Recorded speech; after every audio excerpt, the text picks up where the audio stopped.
want me some ooh cheese, I want me some ooh cheese, I want me some blue cheese, I want me some blue cheese, I want me some ooh cheese, I want me some ooh cheese. She popping it, Gucci, she popping it on me. Before we get into the video, hit that subscribe button, click the bell to be notified when I drop videos, and don't forget to leave a like and a comment. It's your boy Von and I'm out. Jump! We got about 3 to 4 months until 2K20 drop, and if we don't come together as a community, the game gonna be trash and it's gonna be our fault. I say this because last year the devs asked us questions and not everybody got involved. So a majority of things that we complain about is things that we wanted or what we agreed to. For example, openness versus shot timing when it comes to shooting. Now I got a couple clips further explaining what I mean, so let's go ahead and check them out. How far into the year do you guys start working on the next NBA 2K game? For gameplay, we're kind of different from the rest of the team because we are always just kind of evolving more toward better basketball gameplay. So some of us are working on features that are not going to see the light of day till maybe 2K21, 2K22. But for the most of the team, I think we start probably around August is when we'll start talking design. And then September, we're heavy into pre-production for the next version. And at the same time, half the team is still working on the previous game. So we're constantly doing both.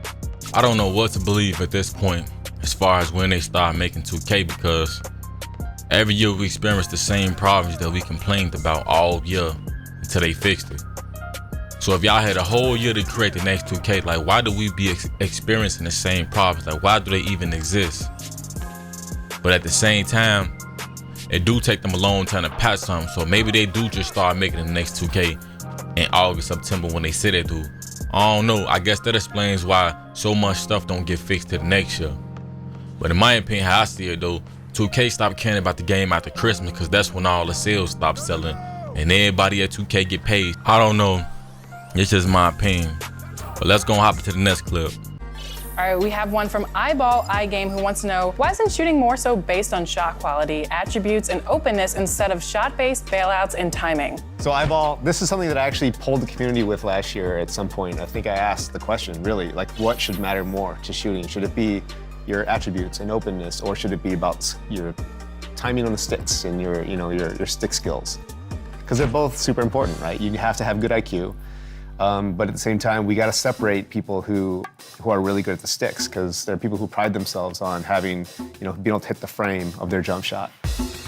Guys in the NBA are knocking down these crazy shots that you don't expect to go in. That's what makes it so exciting. So we got to keep that element of surprise in there.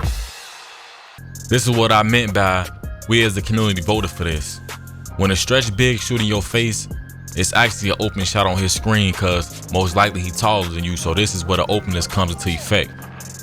I feel like it should be a balance between the two, because if we was to go with openness, anybody can shoot, like how we witnessing now, glass cleaning slides, anybody can just shoot threes.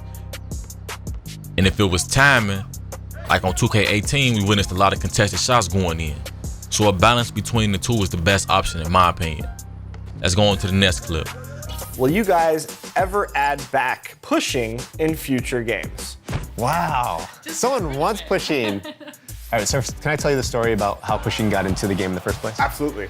Okay, so for 2K19, we added the cages, and that was trampoline basketballs, as you probably know. And people were jumping off the trampolines and dunking all over each other, and it was a lot of fun, but there was zero defense. You couldn't block a shot, you couldn't stop anybody, and so we thought that pushing would be a great way just to like, hey, this is kind of a more arcadey mode, let people knock each other around a little bit. And then where we went with it was, this is a mechanic that kind of makes sense, obviously to a lesser degree in the NBA, but it kind of makes sense that you can, just initiate some kind of physicality as a defender. And so we started to take all of our off-ball rides and our off-ball contact and our chucks into this new system. And it became something that kind of worked in some ways. And it was another big exploit fix that we wanted too, is that people were camping in the paint, if you remember this. They were just standing in the paint in the take charge, and they were dumping down on these guys, these bigs, and getting dunks over and over again. And so we really wanted a mechanic to let the defense say, hey, I got to get you out of the paint, especially in the park, just knock them out. For whatever reason, people were able to take this mechanic and start to abuse it in other ways and start to knock defenders around. And so it just broke down. And so I think it's one thing that is completely gone in our game now for 2K20. I don't see it coming back in the same form, especially not as a button that you press to push someone around. But the physicality on defense is a big part of the game, and we're gonna continue to evolve that and figure out the best way to implement that. I really can't believe that people actually want pushing to be back in the game. Like, do y'all not understand how toxic that was for the tools? It just made tools not even playable, and I don't even like tools, so I almost threw a control out the window because of that. You got the stretch big lineup with the glass cleaner, and the glass cleaner or whoever the lockdown pushing you about 50 times a game just so the stretch can shoot wide open. Like, y'all actually like that?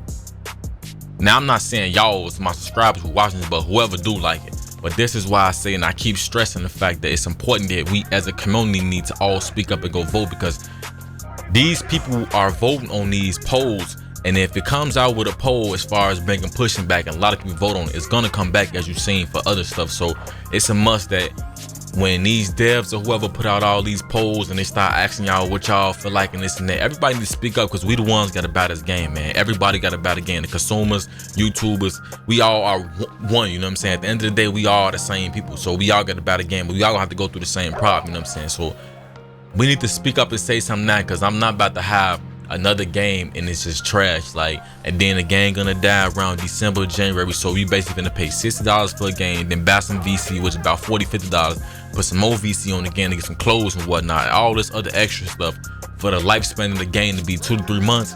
Honestly, like I said, I feel like every year the game is dying earlier and earlier, you know what I'm saying? The game might even die before Thanksgiving, who's know, you know what I'm saying? That's why we all gotta come together, you know what I'm saying? But y'all let me know what y'all think in the comment section. It's your boy Von, and I'm out.